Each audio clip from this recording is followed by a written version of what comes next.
Haniella didn't just fall. She calibrated. As her delivery scooter kissed the asphalt in a screaming shower of orange sparks, packages exploding off the rear box like shrapnel, she didn't scream. She didn't cry. She did what 3 weeks of grief had quietly rewired her brain to do. She locked on. The black sedan's bumper, the jagged crease above the right fog light, the crooked rear plate, third digit obscured by road grime. She photographed it all in the half-second before her hip kissed the tarmac and the world became a blur of burning rubber and blaring horns. The car didn't slow down. Of course it didn't. She lay there in the fast lane of the Apapa Expressway, the evening sky above Lagos bleeding out in furious shades of amber and red, the exact color, she thought, of her father's hospital gown 3 weeks ago. The traffic parted around her like water around a stone, every driver too afraid or too busy to stop. Her orange delivery jacket was torn at the shoulder. Her left knee sang a high, sharp note of pain she filed away to deal with later. Later. There was always a later. But the black sedan was accelerating, threading through the gridlock, running. Something cold and ancient moved through Haniella's chest, the same cold she'd felt standing at her father's graveside, watching the pastor speak about a hit-and-run driver who was never caught, never named, never made to stand still and face what he had done. She sat up. On the shoulder of the road, leaning against a concrete barrier, was a mountain bike. Red. Battered. Beautiful. Haniella stood, ignored the blood tracking down her shin, and walked toward it. The sedan was still visible 3, maybe 4 car lengths ahead. She could work with that. If you have been enjoying this story so far, kindly subscribe and hit the notification bell to ensure you're part of the inner circle for every new release. The screen might go black, but the legend continues. Don't miss the next epic story. Hi, I'm not Marcus, I'm West, and I'm one of the writers of Soul Noir Stories. You know we always bring the heat. Enjoy this one. The bike went down at 6:47 p.m. Haniella knew the exact time because her delivery app had just pinged her. Third drop of the evening. A box of pharmaceutical supplies headed to a clinic on Eco Bridge Road, ETA 14 minutes. She'd been making good time, threading the Apapa Expressway with the practiced fluency of someone who had ridden these roads so long they existed in her muscle memory like a second skeleton. Left at the fuel station. Tight through the concrete pillars under the overpass. Hug the right shoulder past the Danfo Park where the conductors always spilled into traffic like they own the tarmac. She knew every inch of it, which is why she saw the black sedan pull out of the service lane without signaling, without checking, without the faintest acknowledgement that the world contained anyone other than itself, and she still couldn't stop in time. The impact was not loud. That was the thing nobody ever told you about collisions. They expected thunder. What they got was a dense, sickening thud, the kind of sound a decision makes when it becomes permanent. The sedan's rear quarter caught her front wheel at an angle that sent the scooter into an immediate spin, and for one suspended, almost peaceful moment, Haniella was airborne, her orange jacket bright against the dying sky, packages cartwheeling around her like confetti at a disaster, and then the asphalt introduced itself to her with brutal familiarity. She skidded, sparked, stopped. The delivery box cracked open behind her, scattering its contents across 2 lanes. A passing Danfo swerved, horn screaming. Someone on the roadside shouted. The usual Lagos symphony of catastrophe tuned itself around her, and Haniella lay flat on the hot road and stared up at the sky turning the color of an open wound and did not panic. She breathed. 1. The bumper. A jagged crease, fresh chrome damage, above the right fog light. 2. The plate. Lagos State. 3 letters, 4 digits. Third digit obscured, either a 7 or a 1, road grime packed into the recess. Black sedan, German make, recent model. Tinted rear windows. 3. The driver. Male. She'd caught only a sliver, a face in the side mirror as the car surged forward. Wide-eyed. Sweating through what looked like a collared shirt. Not drunk. Not texting. Panicked about something else entirely, something that predated this collision and made it, to him, merely an inconvenience. He hadn't even touched the brake. Haniella sat up. Her left knee had a gash that was bleeding freely, painting a dark stripe down her shin and into her sock. Her shoulder throbbed where the jacket had torn. She pressed a thumb against the knee wound briefly, assessed it with clinical detachment, deep but not arterial, not the kind of thing that stopped you, and stood up.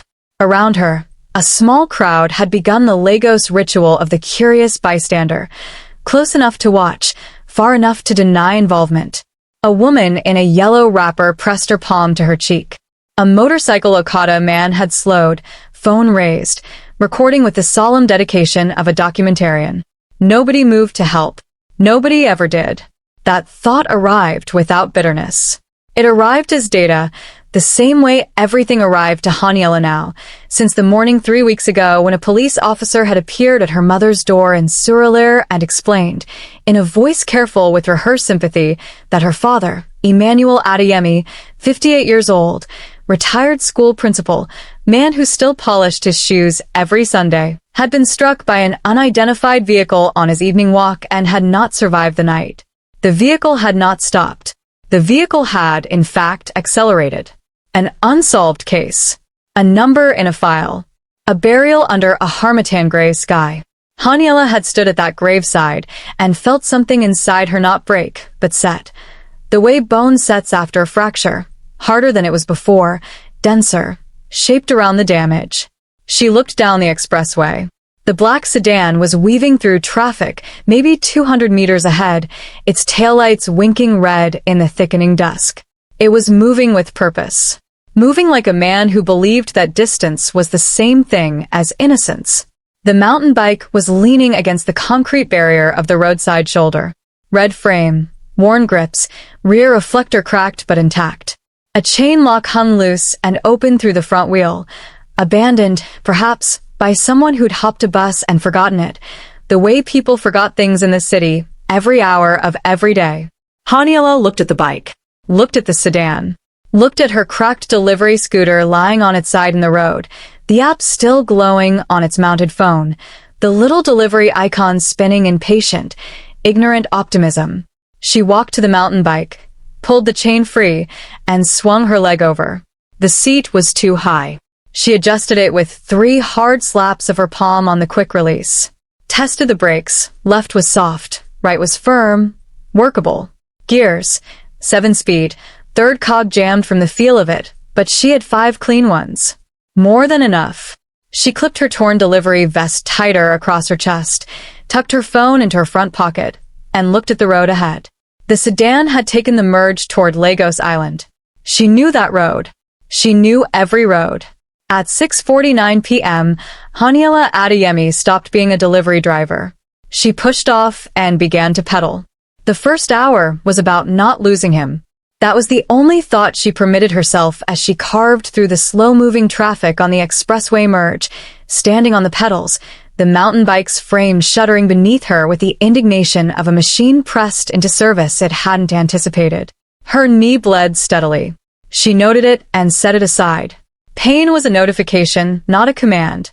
The black sedan had a 400-meter lead by the time she reached the merge, which should have been impossible to close on a bicycle. But Lagos traffic is not a river, it is a reef, complex and obstructive, and the sedan was a large fish making large fish problems for itself, stuck behind a fuel tanker grinding through the narrow approach to Carter Bridge, while Haniella slipped between bumpers and concrete pillars with the liquid ease of someone who had spent 4 years threading these exact gaps, 6 days a week. She closed to 250 meters by the bridge. 200 by the time they crossed the water, the last of the daylight dying on the lagoon below, setting the surface on fire in shades of copper and rust. Inside the sedan, she could see the driver's silhouette in the rear view. He hadn't looked back yet. He was on his phone. She could see the pale glow through the rear windshield, the angle of a man talking fast and low, delivering bad news or receiving instructions. The briefcase she didn't yet know about sat on the passenger seat beside him, and whatever it contained was the true engine of his panic, the thing that had made him pull out of that service lane without looking, without seeing her, without being able to afford the cost of stopping. She didn't know any of that yet. She only knew the bumper. She only knew the dent. The city swallowed them both as she followed him off the bridge and into the dense capillaries of Lagos Island's evening rush. This was her territory now. The narrow streets behind Broad Street, the shortcuts through the CMS backroads, the alleys that appeared on no map but lived in her body like a second language. She rode by intuition and fury, keeping him in sight through sheer accumulated knowledge of how this city breathed, where it exhaled, where it held. He turned onto a wider road heading north, opening the throttle now, the sedan surging with the confidence of a man who believed he had shaken whatever he was afraid of. Haniella's lungs were burning. Her thighs were sending urgent memos she declined to read. She shifted to her highest clean gear and bent low over the handlebars, her wild hair flattening in the wind, and she thought about her father's shoes. His Sunday shoes. Brown leather. He polished them every week without exception, even in the last years when his knees made kneeling difficult and her mother offered to do it for him. He refused. A man should maintain his own things, he said. A man should tend to what matters. She thought about those shoes standing empty at the base of his wardrobe, still waiting for feet that would never return, and her legs found something beyond the physical, a fuel source that physiology had no name for. She pedaled harder. By the 40-minute mark, the sedan driver finally looked in his rearview mirror and saw her. She watched his brake lights flicker, the instinctive tap of a man whose brain had just registered something wrong. An orange jacket. A bicycle. The same orange jacket. Impossible. He would be running the math, she knew. Trying to resolve the equation of a woman on a bicycle keeping pace with a car through city traffic, and finding that the answer did not compute. She held his gaze through 200 meters of mirrored glass. He accelerated. She smiled, the first time in 3 weeks, and followed. By the end of the first hour, Haniella had mapped 3 things with certainty. He was heading generally northwest, away from the island, toward the industrial outskirts where the city's grid loosened and the streetlights grew sparse. He was not calling the police, a guilty man's reflex. And he was, despite the horsepower advantage, afraid. Good, she thought, rising off the saddle on a long straight stretch, the bike's frame singing under her, sparks of pain lighting up her knee like a metronome keeping time. He should be. Elias Kwan had outrun things before. He had outrun audits, subpoenas, the slow grinding machinery of corporate investigations that always seemed to arrive 6 months after the evidence had been quietly relocated. He had outrun a marriage, 2 business partners, and a regulatory inquiry in 3 different countries. He was, by any professional measure, a man fluent in the art of disappearance, and the black sedan beneath him was the finest instrument of that art that money could lease on short notice. So when he first registered the orange figure in his rearview mirror at the 40-minute mark, he did what competent men do with inconvenient data. He dismissed it. A delivery rider. Legos had 10,000 of them, swarming the roads like bright-jacketed insects, impossible to distinguish from one another. Probably coincidence. Probably just the same route. He pressed the accelerator and watched the gap widen and exhaled and returned to the phone call, his handler in Singapore, voice tight and precise, issuing instructions about the briefcase's final destination, a warehouse near a Papa port, 2 contacts who would be waiting, no names, no conversation, drop and leave. He checked the mirror again 3 minutes later. She was still there, not gaining, not falling back. Simply there, like a fixed point in a moving world, that orange jacket catching the sodium glow of streetlights with an almost fluorescent intensity, her dark hair wild around her face, her posture on that ridiculous bicycle eerily calm for someone who had to be operating at the absolute limit of human endurance. Elias's hand tightened on the wheel. He ran the logic again.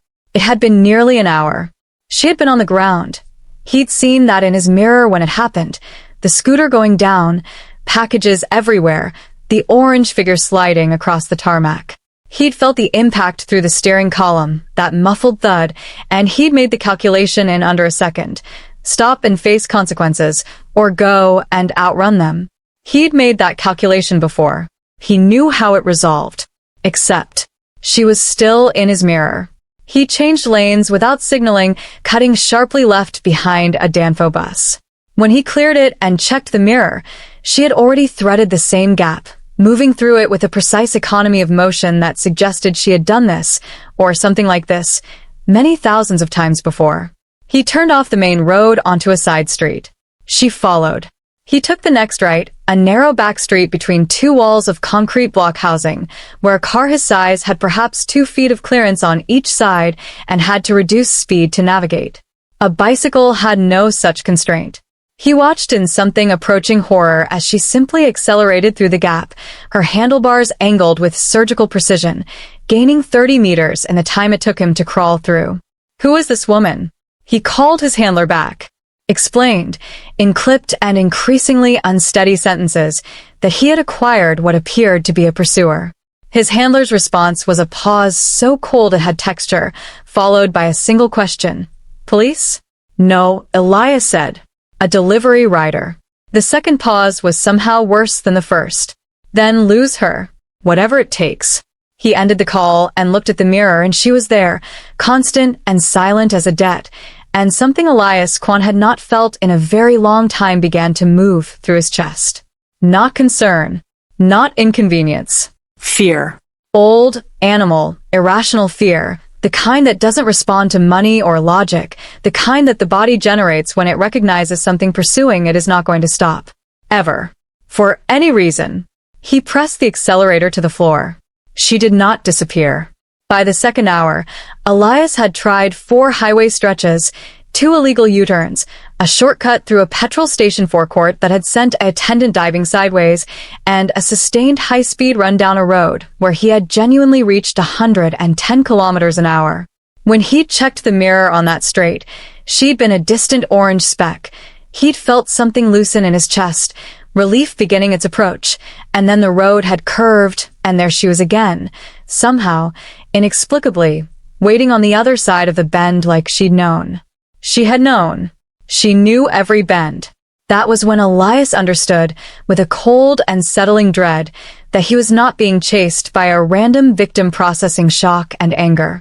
He was being hunted by someone who had converted grief into a precision instrument, and who was using a knowledge of this city's geography that no amount of horsepower could simply override. He stopped checking the mirror for reassurance. He started checking it to track her.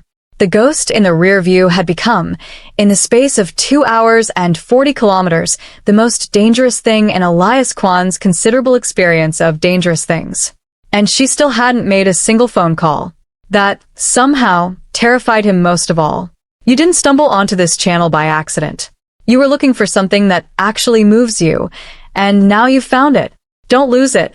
Subscribe right now, hit the notification bell, and become part of a community that lives for stories this good. Tell me in the comments, what was the moment that got you? I want to know. I'll be there waiting. Haniella had been thinking about the junction at Ojulegba for the past 20 minutes. It was a junction that most Lagos drivers feared and all delivery riders respected, a 6-way intersection where Western Avenue, Ojulegba Road, and 4 unnamed but heavily trafficked connector streets converged in a democracy of chaos that had no traffic lights, no enforced right-of-way, and operated instead on a complex unwritten social contract of bluff and momentum. To a car, particularly a large German sedan trying to maintain speed and direction, it was a nightmare of variables. To Haniella, it was a room she had furnished herself. She had ridden through Ojulegba Junction an average of 11 times per week for 4 years. She knew which conductors parked their Danfo on the western approach each evening, forcing traffic into a single narrow channel. She knew the slight downhill gradient on the Surulere connector that gave a bicycle a free 10 kilometers per hour. She knew the pedestrian shortcut along the railway easement that emerged on the far side of the junction 2 full minutes before any vehicle could clear it the long way. She had been steering Elias toward Ojulegba for the past 40 minutes. Not by following him, by directing him, closing off alternatives on his left and right with the gentle, patient geometry of a woman who understood that you don't chase a car. You redesign the road until the car has only one direction left. A delivery truck she knew was always parked on Bab's Animation Road at this hour, reducing that route to single file and discouraging the sedan's left turn. A cluster of street market stalls that overflowed onto Commercial Avenue every evening after 7, making the right turn costly. Invisible walls she had built from 4 years of intimate knowledge, herding him forward, always forward, toward the junction she understood, and he did not. He took the turn toward Ojalegba at 8:23 p.m. Haniella peeled left immediately, onto the railway easement path, a dirt track running parallel to the old rail line, rough and potholed, and completely invisible to anyone who didn't know it existed. She stood on the pedals and rode it hard, the bike bucking beneath her on the uneven ground, her headlamp cutting a pale corridor through the darkness between two walls of overgrown brush. Her knee had stopped actively bleeding and started the deeper, structural complaining that meant the wound was trying to close around movement it resented. She bargained with it. 10 more minutes, she told her body. Just get me to the other side of the junction. Her body, with the exhausted reluctance of something that had been making this deal for 3 weeks, agreed. She emerged from the easement path onto the far side of Ojalegba at 8:26 p.m., coasting out of the shadows with her legs briefly resting, and positioned herself under a broken streetlight at the junction's northern exit, the only clean through route a driver unfamiliar with the area would take to continue northwest. She waited. 90 seconds later, the black sedan nosed through the junction's chaos at reduced speed, windows up, the driver visibly tense at the wheel. She could see his silhouette working, checking mirrors, scanning, the body language of a man who had lost his visual on the thing he was afraid of and was now more afraid because of it. He cleared the junction and accelerated. Haniella pushed off from the curb and was on his rear bumper in 8 seconds. She watched his brake lights slam on as he registered her in the mirror, that involuntary flinch of a man confronted by something that should not be possible. She could almost hear the sound his mind made, the small, structural crack of a certainty giving way. She held her position, 15 meters behind him, pedaling with the steady metronomic rhythm of someone who has made their peace with the distance ahead, and she let him look at her in that mirror for a long, unbroken moment before she did something she had not done since the first hour. She reached down to her hip, unclipped her delivery GPS tracker, and held it up so it was visible. So he could see the small blinking green light of it, patient and faithful, recording every coordinate of this night's journey in real time. Elias's sedan swerved slightly in a lane. She clipped the tracker back to her hip. By the third hour, he had stopped trying to understand her and started simply running. Pure animal flight now, stripped of strategy, the kind of movement that the body makes when the mind has surrendered the pretense of a plan.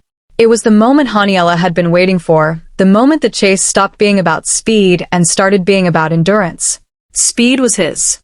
Endurance was hers. She settled into her pedal stroke and followed him into the dark geometry of the city's outer roads, where the streetlights grew thin and the buildings fell back from the road, and the night opened up ahead of them like the first page of a reckoning neither of them had finished writing yet. The body has a clock that no willpower can fully override. Haniella hit hers at the 4-hour and 40-minute mark on a long, featureless stretch of road somewhere between the Acacia underpass and the industrial corridor feeding into Agba, where the streetlights had thinned to every third pole and the road surface had deteriorated from tarmac to a patchwork of ambition and neglect. Her left thigh seized first, a deep, seizing cramp that locked the muscle mid-stroke and sent a white bolt of pain from her hip to her ankle.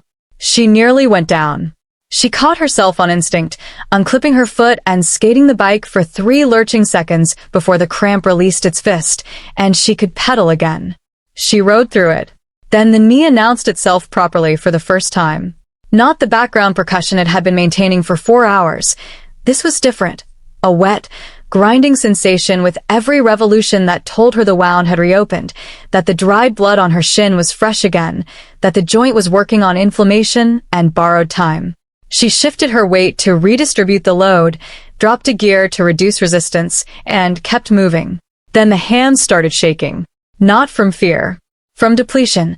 The fine motor tremor of a body that has burned through its glycogen reserves and has begun cannibalizing itself for fuel. She gripped the handlebars tighter, which helped for 30 seconds and then made it worse. She was aware, with the clear-eyed detachment that extreme exhaustion sometimes produces, that she was approaching a physiological boundary beyond which the body simply stops negotiating. She thought about her father's hands. Emmanuel Adeyemi's hands had been large and deliberate, the hands of a man who had spent 30 years writing corrections in the margins of students' essays and planting things in the small garden behind their Surler home on weekends. Capable hands. Hands that had held Haniella's when she was small enough for them to entirely engulf hers, walking her to school in the early morning while Lagos was still cool and the generators hadn't started and the city made a different, quieter sound. Hands that had gripped the handle of a shoe brush every Sunday with the reverent consistency of prayer. Those hands had been found on a roadside in the dark. Still. Finally still. Haniella's shaking hand steadied. She reached into the small zip pocket of her delivery vest and found what she'd been rationing for exactly this moment. 2 glucose tablets, the kind she'd started carrying after a particularly brutal double shift 8 months ago had left her dizzy on the Lekki Expressway. She placed them both on her tongue without slowing, let them dissolve, and chased them with the last 3 swallows of water from the bottle wedged in the bike's frame cage. It wasn't enough. It was sufficient. Ahead, the sedan's taillights pulsed through the darkness, and she recalibrated. Elias had slowed in the last 20 minutes, not from mercy, but from confusion. She suspected the disorientation of a man driving unfamiliar roads in the dark, increasingly uncertain of his geography. He had made 2 wrong turns in the last half hour, each time having to reverse and correct, each error costing him the gap he'd opened. He was burning fuel faster than he'd planned. She could see it in how he drove now. Less aggressive, more tentative, the confidence of the first hours replaced by something grainier and more desperate. He was feeling the night too, just differently. She thought about what her mother had said at the graveside, in the flat, bewildered voice of a woman whose world's architecture had collapsed without warning. The worst part, her mother had said, is that whoever did this just went home. They just went home and ate and slept and woke up the next morning, and it meant nothing to them. Your father's whole life. And to them it was nothing. Just a bump in the road. A bump in the road. Haniella rose off the saddle on a gentle incline, driving her weight down through the pedals, pushing through the fire in her thighs with the slow, grinding determination of someone who has located a source of fuel that physiology didn't manufacture and couldn't exhaust. He will not go home tonight. She said it quietly, to herself, to the dark, to the version of her father that she sometimes felt riding alongside her on long night shifts, a companionable silence she'd never admitted to anyone, not her mother, not her colleagues. This sense that Emmanuel Adeyemi had simply changed his mode of accompaniment from physical to atmospheric, that he was still there in the peripheral way that love persists after the body that housed it is gone. He will not go home tonight, Daddy. By hour 5, she had ridden approximately 61 kilometers. Her phone showed 11:14 p.m. She had consumed 2 glucose tablets, half a bottle of water, and 3 weeks of accumulated grief. Her left knee was bleeding again. Her hands had stopped shaking. Her delivery tracker was recording everything. Elias's sedan, 300 meters ahead, turned northwest toward the industrial corridor. She followed him into the dark. Inside the sedan, Elias Kwan was coming apart in the way that precise men come apart, quietly, methodically, one certainty at a time. He had been a corporate intelligence operative for 11 years, which was a clean title for a profession that had no clean version. He identified proprietary information that companies would pay to acquire, located individuals within target organizations who were financially distressed or professionally aggrieved or simply greedy, cultivated them with the patience of a gardener and the ethics of a parasite, and extracted what he needed. The briefcase on his passenger seat contained a 12-terabyte encrypted drive holding the complete pharmaceutical synthesis data for a compound that 3 separate multinationals had spent a collective $4 billion developing over 8 years. He had acquired it for considerably less. His buyer was a consortium operating out of Singapore via Lagos, one of the increasingly common arrangements in which geography was used as legal camouflage, in which the actual crime occurred in a jurisdiction sophisticated enough to make prosecution complicated and a country away from the people who ordered it. Elias had done this 9 times. He was good at it. He was meticulous, careful, and operated on the foundational professional belief that every problem had a price and every witness had a threshold. Tonight was supposed to have been simple. Collect the drive from his inside contact at the pharmaceutical company's Lagos facility. Drive to the Apapa drop point. Receive final payment. Fly to Accra by morning, Singapore by weekend. Simple. Except for the woman on the bicycle, who would not stop. He called his handler for the third time at the 5-hour mark, his voice carrying a new and unfamiliar texture, the rough grain of genuine alarm in a man who had spent a career manufacturing composure. He explained the situation with the careful precision of someone aware that admitting fear to this particular employer carried its own risks. His handler listened without interrupting. Then, how long? 5 hours, Elias said. Another silence. Longer this time. The kind of silence that has mass and consequence. Then his handler said something that Elias had never heard him say in 11 years of association. I don't understand. Neither did Elias. That was the problem. The variables weren't resolving. A woman on a bicycle after 5 hours should have been a receding memory. Exhaustion, injury, and simple physics should have enforced that outcome. Instead, she sat in his rear view like a judgment he couldn't outrun, and every time he thought he'd finally gained enough distance to breathe, she materialized again with that terrible, patient constancy, her orange jacket awound in the darkness behind him. He had tried to understand her motive and couldn't place it cleanly. She was not law enforcement. No police officer would conduct a 5-hour solo bicycle pursuit without backup or communication. She was not connected to the consortium or to his inside contact. Nobody in that world operated like this, with this brand of personal, unmediated fury. She was a delivery driver. She was a woman he had clipped with his car at 6:47 p.m. and left bleeding on the Apapa Expressway because stopping had not been an option. That should have been the end of it. He had left people behind before. That was the operational truth of his profession. You made necessary decisions, and you did not revise them sentimentally afterward. For years ago, on a rain-slicked road in Lagos mainland on a night he rarely permitted himself to remember, he had made such a decision. An elderly man on an evening walk. A moment of inattention. A choice made in the same calculus of self-preservation, to accelerate rather than stop. He had paid a fixer 3 weeks later to confirm the matter had been absorbed quietly into the city's vast catalog of unresolved incidents. He had not thought about it since. He thought about it now, in the surreal sleeplessness of the 5th hour, on a darkened road with an empty briefcase and a woman who would not stop, and something in the back of his mind, some thin, poorly maintained structure of intuition, began to creak under a weight it could not yet name. He pressed the accelerator and drove northwest, and tried not to look in the mirror, and failed. She was still there. Of course she was. The city ended gradually, the way consciousness fades at the edge of sleep. Not a clean border, but a slow dissolution. The buildings growing shorter and further apart. The road surface reverting to something more honest and brutal. The ambient noise of Lagos bleeding out of the air until what remained was wind, and the distant percussion of Elias's engine, and the rhythmic complaint of the mountain bike's chain working its worn sprockets in the dark. By the 6th hour, they were in the industrial corridor northwest of Ogba, and the landscape had become something else entirely. This was the Lagos that the city's promotional materials did not feature, the skeletal zone where the urban metabolism did its actual work and hid the evidence. Warehouses the size of city blocks, most of them dark at this hour, their corrugated iron walls streaked with the long rust tears of decades of harmattan and rain. Fuel depots behind chain-link fencing, their cylindrical tanks painted in company colors so faded they'd become abstract.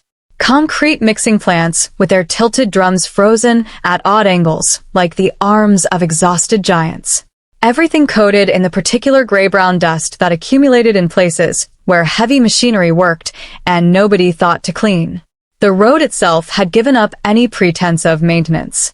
Haniella rode through potholes that would have swallowed a smaller wheel entirely, standing on the pedals to absorb the impacts through her legs rather than her spine, picking her line by the thin beam of her headlamp with the concentrated attention of someone navigating a minefield. It slowed her. It slowed him too. She could hear the sedan now, really hear it, in a way that the city's ambient noise had previously masked. The engine note had changed in the last 40 minutes, developing a subtle roughness on the high end of the rev range that she recognized from years of listening to machines pushed past their comfort zone on delivery runs.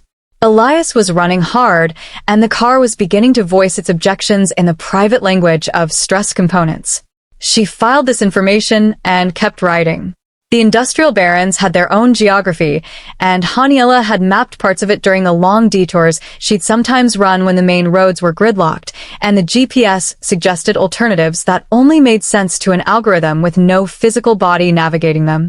She knew the large cement depot on the left whose service road connected through to the old Acacia industrial estate.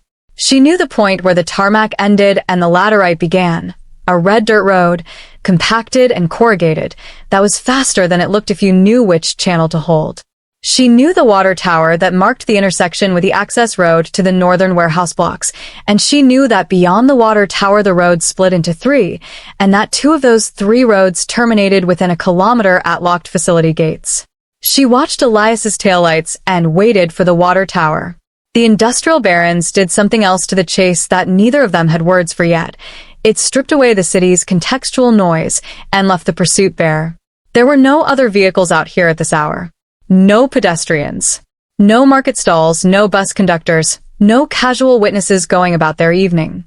Just 2 people and their machines on a dark road in the space between the city and whatever lay beyond it, and the peculiar intimacy that extended pursuit creates. This sense of being bound to another person by the invisible cord of the chase, close enough to know each other's rhythms, too far to touch. Haniella had been breathing in sync with her pedal stroke for the last 2 hours, 4 counts in, 4 counts out, the cyclist's meditation, the thing that keeps the engine running when the fuel is memory and anger and glucose tablets. She could see Elias's head moving in the sedan, checking the mirror with increasing frequency, the silhouette of a man trying to think his way out of a situation that was fundamentally not a thinking problem. At the 6-hour and 20-minute mark, something happened that she had not planned for. A dog.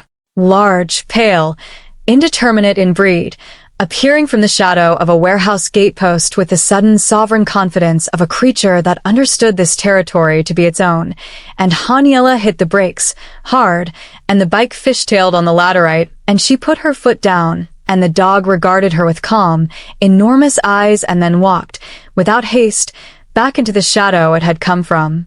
3 seconds. Maybe 4. She looked up. Elias's taillights were gone.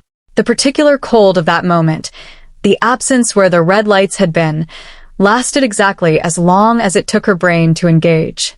She killed her headlamp, stood still, let her eyes adjust to darkness that was not, in fact, complete. A half-moon had risen without her noticing, washing the laterite road in a thin silver light that was enough, barely, to see by. She listened. The engine. Rougher now, definitely rougher, coming from the left fork beyond the water tower. He had taken it in the dark, headlights off. She could see that now, the absence of his beam through the gaps in the warehouse fencing.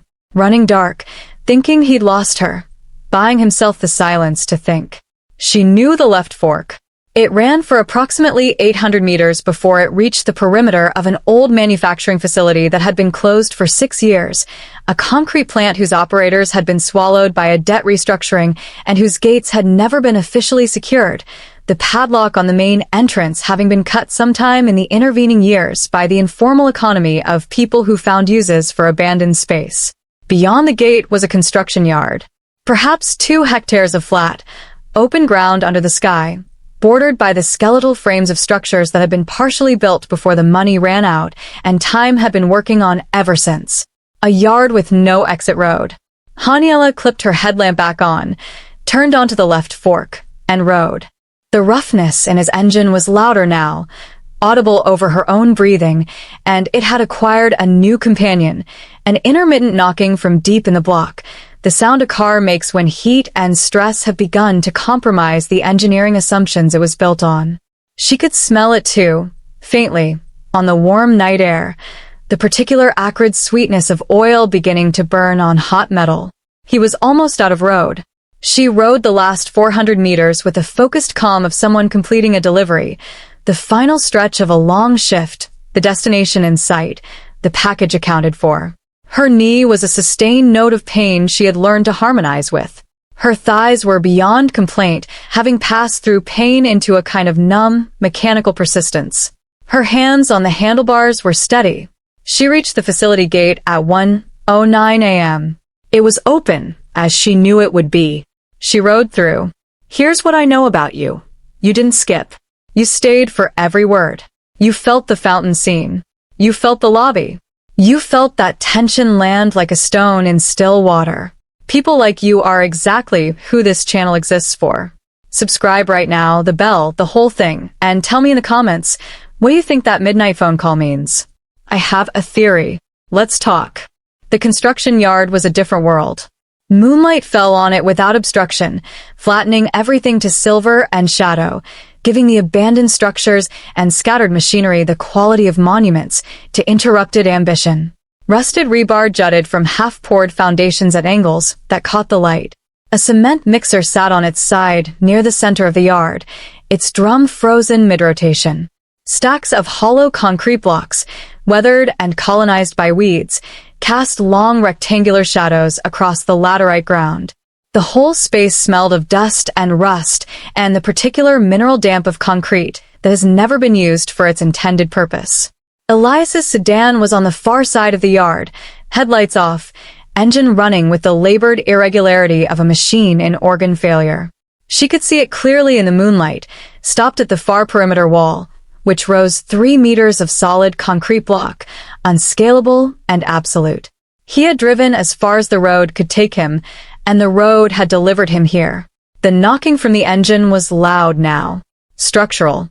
The sound of metal striking metal inside a system designed on the premise that such contact would never occur. Haniella rode through the gate and stopped. She put her feet down, sat on the bike, let him see her. For a long moment nothing moved. The sedan sat against the wall and its engine complained, and the moonlight lay across everything with impartial silver generosity, and Haniella breathed steadily and waited with the patience of a woman who had been waiting, in one form or another, for 3 weeks. The driver's door opened.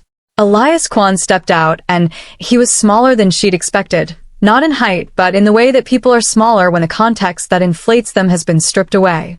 Without the car, without the momentum, without the option of distance, he was a middle-aged man in a sweat-soaked collared shirt, his face hollowed out by 9 hours of fear, his eyes showing the whites in the moonlight as they moved between Haniella and the gate behind her. She was between him and the exit. He didn't speak for a full 30 seconds. She could hear him breathing, ragged, effortful, across the 20 meters of moonlit ground between them. He looked at her with the expression of a man whose mind is running a calculation that keeps returning an impossible result. His eyes dropped to her knee, to the blood-darkened fabric of her trousers, back to her face. She said nothing. He took a step toward the gate, angled slightly, testing. She rolled the bike forward 3 meters, casually, without drama, and repositioned. He stopped. Tried the other angle. She moved again. Simple geometry. She had been practicing it for 9 hours. He ran a hand through his hair, looked at the wall behind him, looked at the gate she blocked, looked at the sky as though appealing to some authority above the terrestrial mess he'd made of the night. Then he went to the passenger side of the sedan and lifted out the briefcase. He held it by the handle and walked toward her with the unsteady purpose of a man enacting a plan that was forming as he moved, his last and only remaining card being played in real time. He set it down on the ground between them and stepped back and straightened his collar with a reflex so automatic it was almost comic, the muscle memory of a man who had conducted transactions in boardrooms and believed, at some foundational level, that presentation was a form of power. The briefcase sat on the laterite, and the moonlight hit the metal clasps and made them gleam. He spread his hands. Voice cracked, but attempting a register of control. Whatever you want. Whatever number. Name it. Haniella looked at the briefcase. Looked at him. Looked at the briefcase again, with the expression of a woman examining something that has been presented as significant and found it to be, at this particular moment, in this particular yard, under this particular moon, entirely beside the point. She reached into the zip pocket of her torn delivery vest. Her fingers found the object she'd been carrying since the first hour, retrieved from the asphalt beside her fallen scooter at 6:48 p.m., pocketed with the precise intention of someone who already knew, on some cellular level, that this night was going to require evidence. A shard of taillight casing.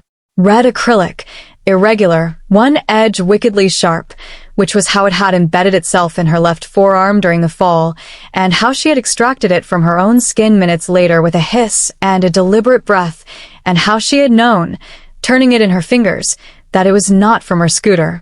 Her scooter's lights were orange. This piece was red. From a different vehicle. From a black sedan's rear taillight assembly, a specific model she had already identified by the curvature and the way the acrylic was layered. She held it up between two fingers so the moonlight could find it.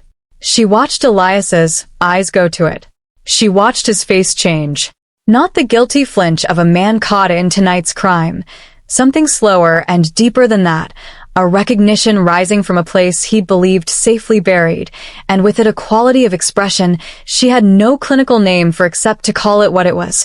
The face of a man remembering something he had decided not to remember, confronted with the physical evidence that memory, unlike a fixer, cannot be paid to stay quiet. His hands, still spread in the gesture of offering, began very slightly to shake. Haniella lowered the shard, held it in her fist, and in the moonlit silence of the abandoned yard, with the sedan's dying engine ticking behind him and the GPS tracker on her hip blinking its patient green, she opened her mouth and began to speak.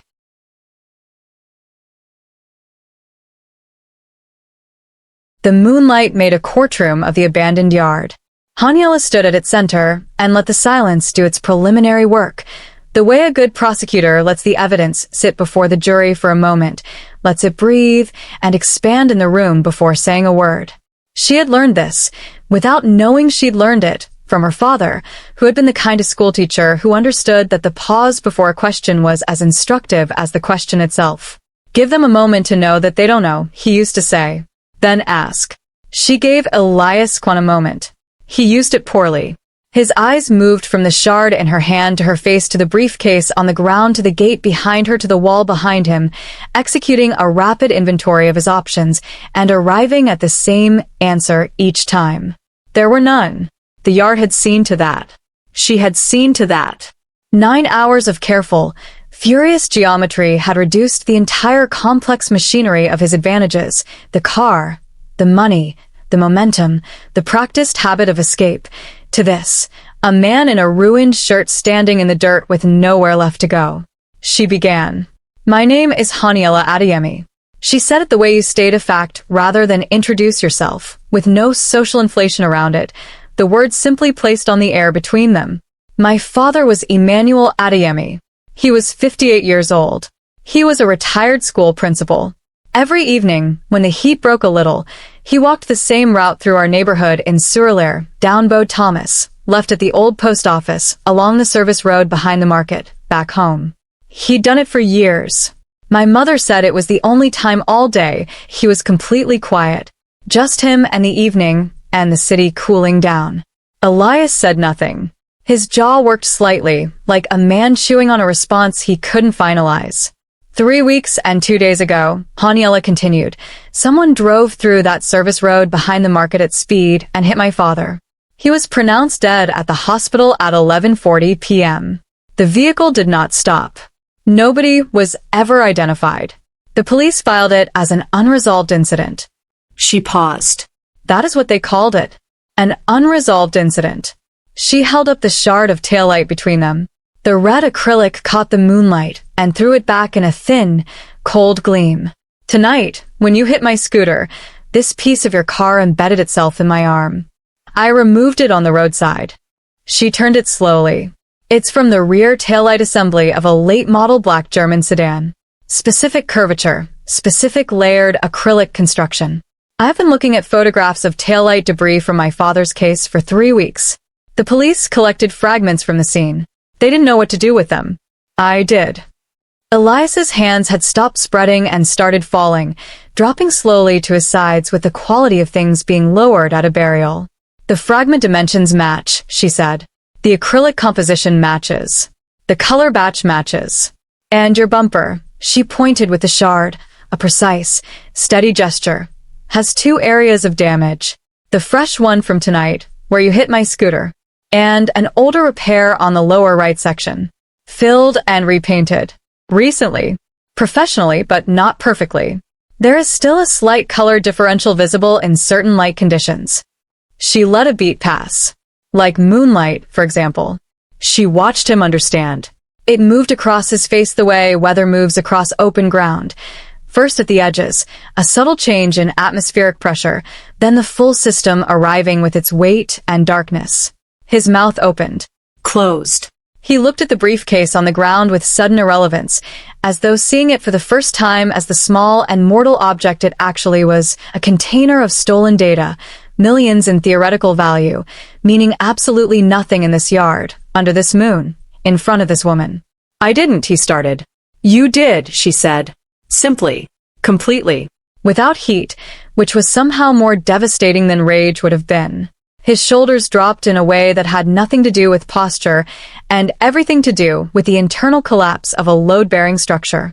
He sat down on the ground, not dramatically, not with the theatrical breakdown of a man performing contrition.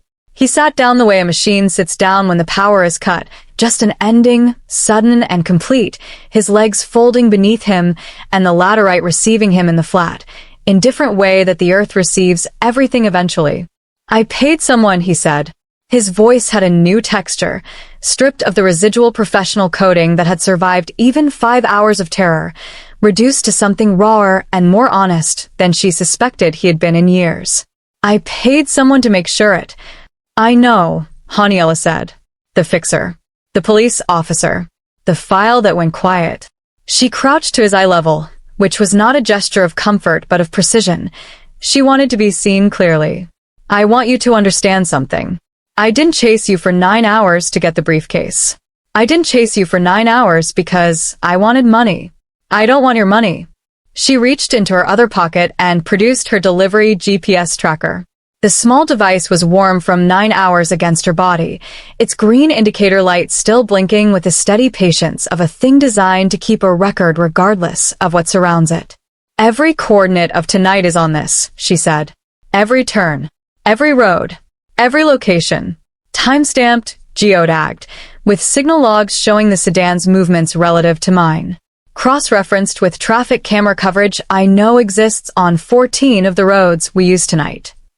She held it up. You know what I do for a living. I deliver things. I am very good at it. I've been delivering this.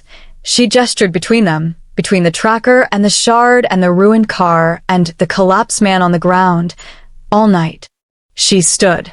I didn't call the police during the chase, she said, because I needed them to receive the complete package. Not a report. Not a phone call from a woman on a bicycle who sounds hysterical. A package. Documented. Evidenced. Time-stamped. The kind that doesn't get filed and forgotten. The kind that doesn't get paid quiet. She looked at him steadily. I'm a delivery driver, Elias. I always get it there. She took out her phone and made 3 calls in sequence. The first was to a detective inspector at the Lagos State Police Command whose direct number she had acquired through methodical research 11 days ago and with whom she had been corresponding in careful, documented messages that established a paper trail she could not be accused of fabricating.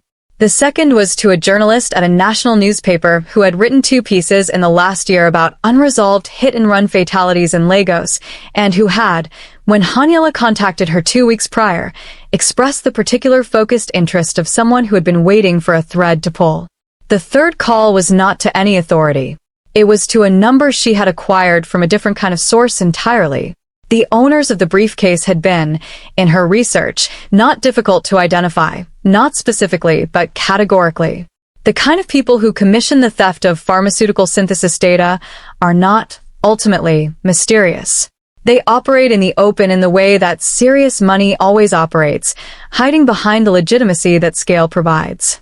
What they are not accustomed to is having their property publicly located at a specific address via a GPS tracker that has been broadcasting since 6:48 p.m. She made the call, said 2 sentences, ended it. Then she walked to the briefcase, picked it up by the handle, and set it on the hood of the sedan where it could be seen clearly from the gate. She stepped back and looked at Elias on the ground. He had not moved. He was looking at the sky with the unfocused gaze of a man trying to locate something above the terrestrial consequences closing in around him. Some appeal, some loophole in the physics of consequence. There wasn't one. "You forgot something," Haniella said, and set the shard of red acrylic on the ground in front of him. "You left it at the scene." She walked back to the mountain bike. She heard the cars arriving as she reached the gate. 3 sets of headlights, approaching from different directions on the access road.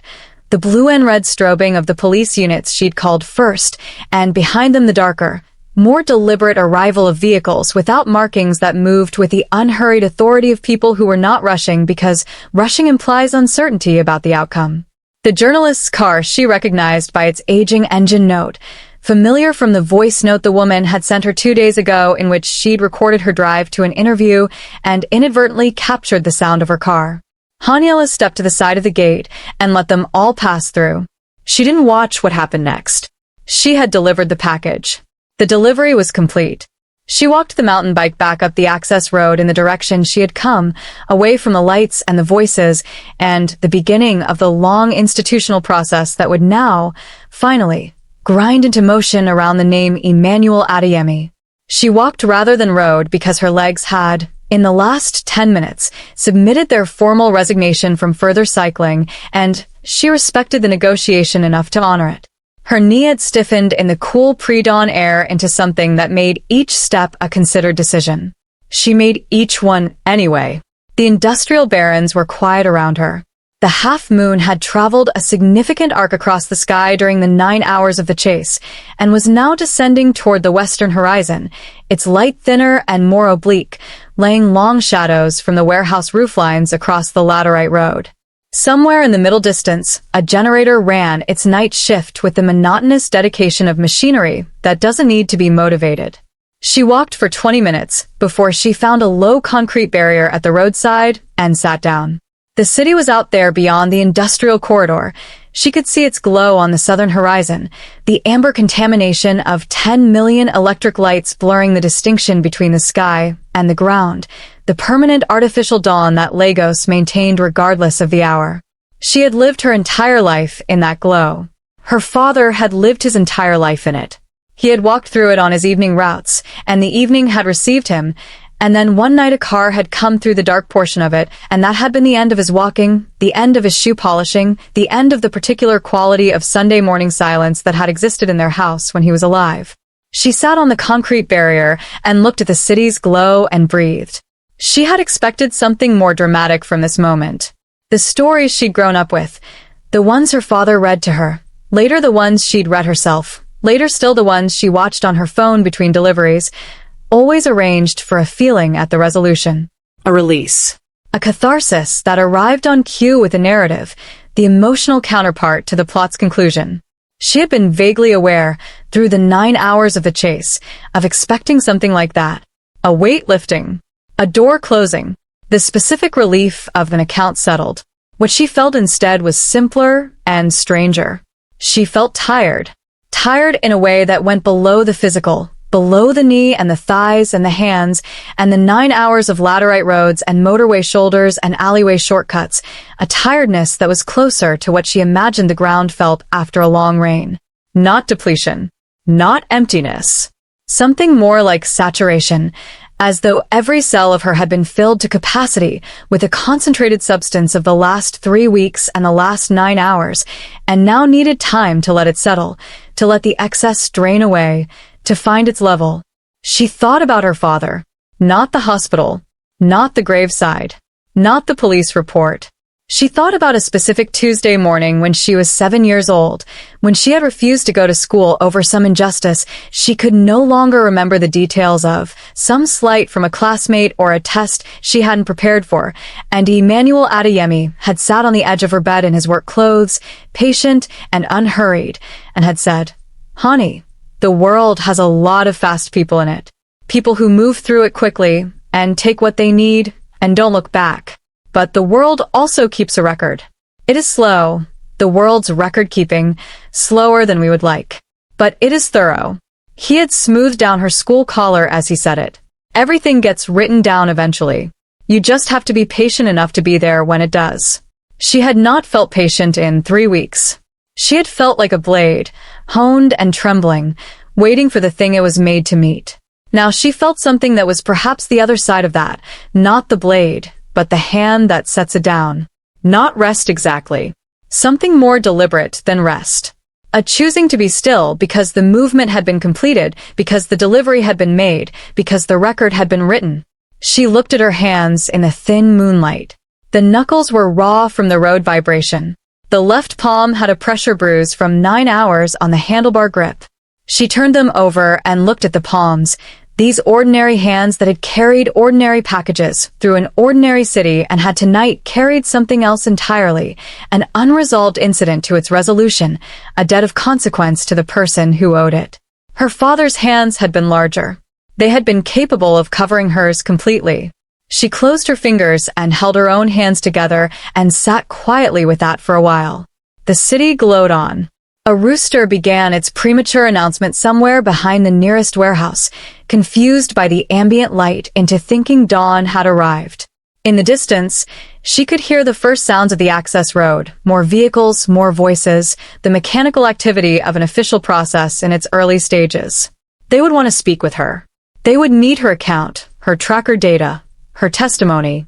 There were statements to give, documents to submit, a case to build that would not collapse under the weight of money and influence because she had spent 11 days ensuring it was load-bearing before she ever set a wheel in motion.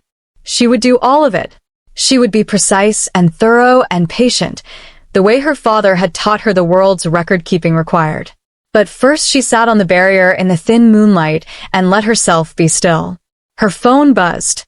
A notification from her delivery app, cheerful and oblivious, recycled from earlier in the evening. Your delivery to Eco Bridge Clinic is still pending. Would you like to reschedule? She looked at it for a moment. Then she opened the app, marked the delivery as attempted, and submitted a note in the comments field. Route delayed due to unforeseen circumstances.